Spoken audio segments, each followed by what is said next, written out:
He's the lead singer of the amazing band Cheap Trick, and now he is launching a brand new band, which we're going to be talking about. Ladies and gentlemen, the multi-talented lead singer, Robin Zander. Robin, how are we doing tonight? Hey, we're doing great. How are you doing? Good, man. Thank you so much for being a part of the show. I totally appreciate it. No problem.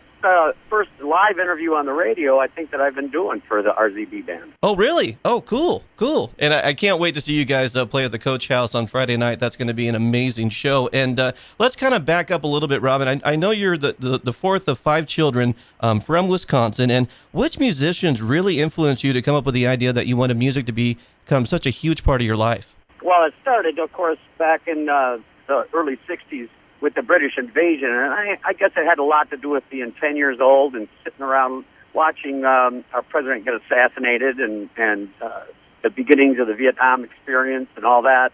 And that British invasion sort of stuck in my head as a place for me to get away from it all. I know you were a part of a few bands before meeting up with Bunny Carlos. And how did you meet up with the guys in Cheap Trick? How did that all come about? Well, the Bunny thing started in high school.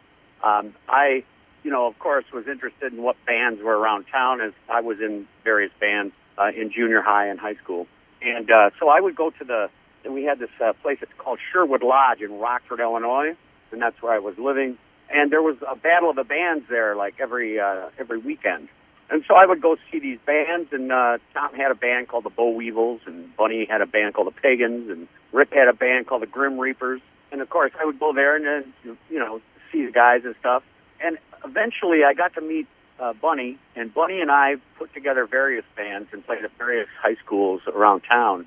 That's sort of how it came about that I got together with Bunny. And then later on, about 4 or 5 years later, I had gone off to Scotland and lived there for about a year and a half and pursued a career in music over there and went to Pi Studios and Pi Records and all that. But it didn't quite pan out. In fact, they threw me out of the country because I didn't have a work visa, and I was working at Wimpy's Burgers, and they didn't like that much, so they kind of tossed me out. Anyway, it's no big deal. But when I came back, I was working in Wisconsin Dells for a couple summers, and it's sort of a vacation resort town, and with this other fellow named Brian Beebe, and we were a duo, and we called ourselves the two of us, or Zander and Kent. And we did that for a couple of years, and we played elsewhere, too. We went to Colorado and played during the season out there, the winter season. But anyway, that's where eventually Bunny had gotten back together in a band with Rick. There was a bass player called Sluggo who was in the band, Rick Sluga, and they just got rid of him and the singer that was called Zeno, and who had been in the band for about 9 months, I guess. And Bunny had talked to Rick, and by that time Tom was in the band, and talked to Tom. He said that he knew this guy, meaning me, and I was up north singing in a duet. So why don't you guys, come up and see him and see what you think? So they all came up there, and then a couple weeks later gave me a call. And so that's sort of how it happened. After 3 days, we were out playing 6 nights a week for the next 3 years. And Robin, I heard the interesting story where the song "I Want You to Want Me" was originally recorded for that band's debut album, but it never made the cut. What's the story on that? Well, yeah, we had about 35 songs or so that we did for that first album, and some of them made the cut, and some of them didn't. And "I Want You to Want Me" is one of those tunes. Actually, we do the original arrangement when I go out and play with RZB. Oh, very cool. Oh, cool. So you guys will probably be playing that at the Coach House on Friday night, right? We probably will. Although the guys in the band that I'm in, they change their minds once in a while, so you never know what's going to happen. Robin, one of my favorite albums, when I was growing up, I was playing drums and always wanted to be in a rock band, as every kid did when they were growing up. And one of my favorite Cheap Trick albums was One on One. And you and Rick kind of collaborated on the song Four Letter Word, correct? Well, at that time, we collaborated on almost everything because Tom had left the band. Rick and I sort of leaned on each other at that time. For about 6 years, we collaborated on a lot of songs. Amazing album. One on One was one of my favorites, and the song She's Tight. Now, did you and Rick write that?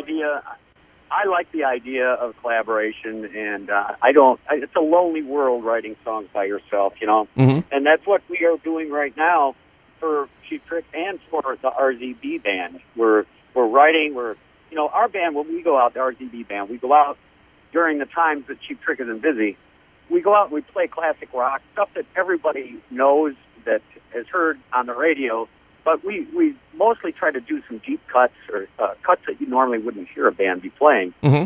It works out really good. I think the audience really appreciates it, and these guys that I'm with are the greatest players around. So I mean, there's no problem. We don't have to rehearse that much because we've all played these songs at one time or another in our careers. Steve Luongo has worked with a lot of great musicians over the years, and one of them being a friend of mine also, which was the John Entwistle Band. Oh yeah, absolutely.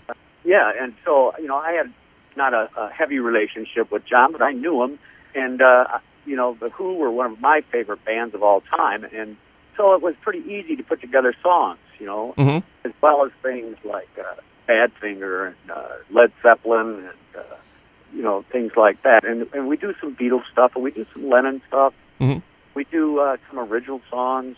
It's going to be a lot of fun, and you never know who's going to get up and play with us too. Sometimes people come because they're curious and want to see what's going on, and sometimes you'll see a guitar player or two get up and jam with us. So it's a pretty cool deal. I heard the story that the president of Epic Records had 2 hit singles on his desk in his office, and one was going to the band Chicago called Look Away, and you guys got the hit The Flame. Is that correct?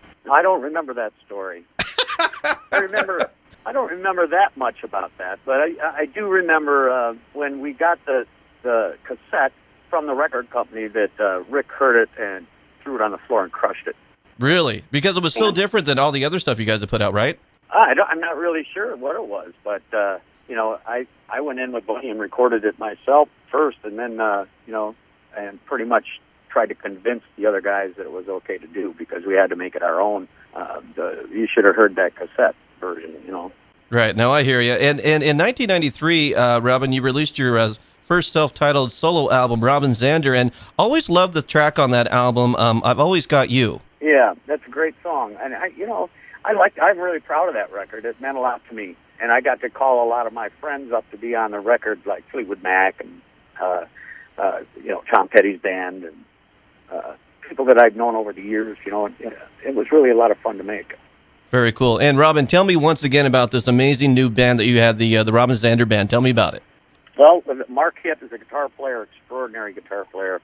Has come from various big bands and on the East Coast, and also had worked with Robert Plant one time, and bass player is a crusher. He's unbelievable. He's the biggest, best kept secret in the world, and people will get a chance to see him.